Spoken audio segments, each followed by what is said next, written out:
اللہ ماشاءاللہ ماشاءاللہ. سب سے پہلے آپ کی محبت کا شکریہ، آپ نے اتنا اچھا فیڈ بیک دیا ماشاءاللہ. ہماری دعائیں آپ کے حق میں قبول ہوئی، آپ کے بچے حافظ قرآن بنے ہیں اور بہت اچھا قرآن پڑھتے ہیں.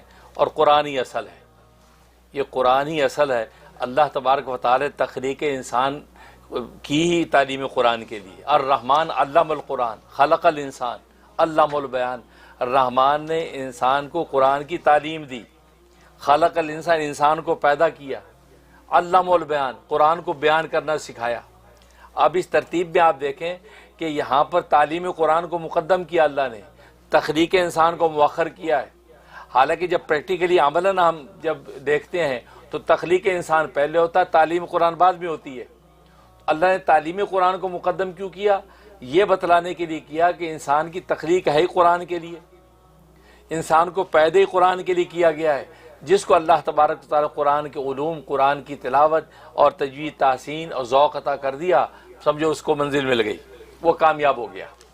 اس لیے اس طرح فرمایا کہ تعلیم قرآن، کیونکہ رحمان کہہ کے دو رحمتوں کی طرف اشارہ کیا ہے، ایک تعلیم قرآن کی رحمت، دوسری تخلیق انسان کی رحمت.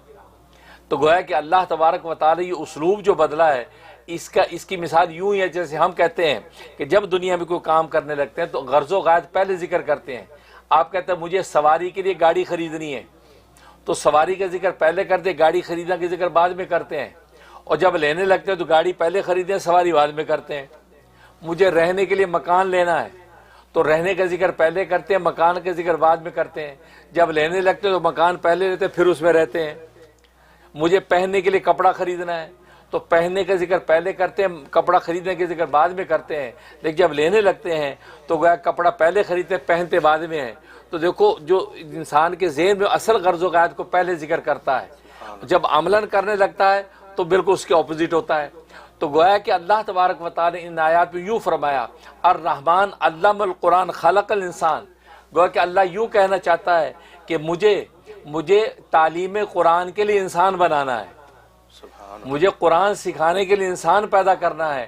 تو یہ گویا کہ اللہ نے پہلے اپنے مقصد کو بتا دیا کہ انسان کی تخلیق کرنی کس لیے ہے. جب کرنے لگے تو انسان کو پہلے پیدا کیا، اب اس کو قرآن عطا کیا. سبحان اللہ.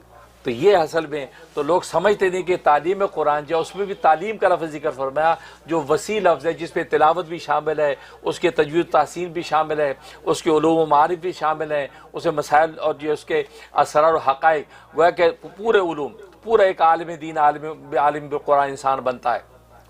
تو یہ جو ہے اصل میں وہ کمال کی چیز ہے، یہ قرآن کریم کی دولت. تو آپ کے بچوں کو اللہ تبارک و تعالی دولت عطا کی ہے تو سبحان اللہ، ذہن کی اس پر ذہن نصیب. بالکل میں بھی دعا گو کہ اللہ تبارک و تعالی ان کو استقامت دے اور جو پوری امت کے بچوں کو بھی یہ توفیق نصیب فرمائے. خاص طور آج کی اس مادیت کے دور کے اندر جو ہے کہ لوگ ہر طرح کے دوسرے علوم و فنون کی طرف دوڑتے ہیں اور قرآن کریم کا پڑھنا، اس کا تلاوت کرنا، اس کو سیکھنا، اس کے اسرار و امور کو پتہ لگانا، اس کی توجہ نہیں ہے. حالانکہ عبداللہ ابن مسعود رضی اللہ عنہ فرماتے ہیں کہ جو چاہتا ہے کہ یہ علم کی ساری منازل کو طے کرے، فرمایا قرآن کی علم کو حاصل کر لے، کیونکہ فیہا کتب قیمہ، قرآن کریم کے اندر پہلی ساری آسمانی مستحکم کتابیں بند ہیں، کیونکہ سارے آسمانی علوم جو اللہ نے زمین پہ اتارے سب قرآن میں موجود ہیں.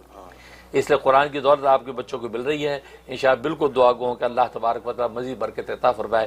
بہت ہی سن کر مسرت ہوئی. ماشاءاللہ.